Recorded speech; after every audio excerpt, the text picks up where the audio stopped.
গুৱাহাটী মহানগৰীত আমি 4টা কেছ ৰেজিষ্টাৰ কৰিছোঁ। এই 4টা case concern officer in-charge investigate কৰিব আৰু 4টা কোঅৰ্ডিনেশ্যনৰ কাৰণে আৰু ছুপাৰভিজনৰ কাৰণে এটা SIT থাকিব।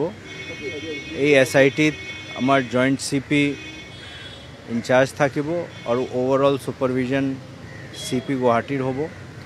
ঠিক তেনেধৰণে বেলেগ ডিষ্ট্ৰিক্টতো SIT কৰা হৈছে আৰু এই SIT এডিশ্যনেল SP ক্ৰাইমৰ নেতৃত্বত হ'ব আৰু তেওঁলোকে ইনভেষ্টিগেট কৰিব। তাৰ বাহিৰে আমি আজি মিডিয়া আৰু ছ'চিয়েল মিডিয়াৰ জৰিয়তে এটা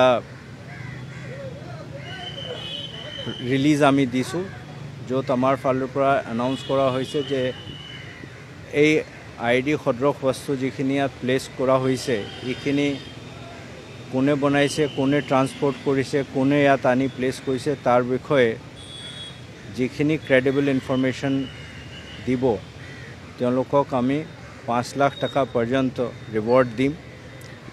এটা মোবাইল নম্বৰো মুকলি কৰি দিয়া হৈছে। এইটো অলপ পিছত আমাৰ যিখিনি ছ'চিয়েল মিডিয়া হেণ্ডেল আছে তাত আমি মুকলি কৰি দিম। মোবাইল নম্বৰ থাকিব, হোৱাটছএপ থাকিব, টুইটাৰ, ফেচবুক, ইনষ্টাগ্ৰাম ইত্যাদিত যিখিনি মানুহ সদাশে ৰাইজ আমাক সহায় কৰিব বিচাৰে তেওঁলোকে ইনফৰমেশ্যন দিব পাৰে।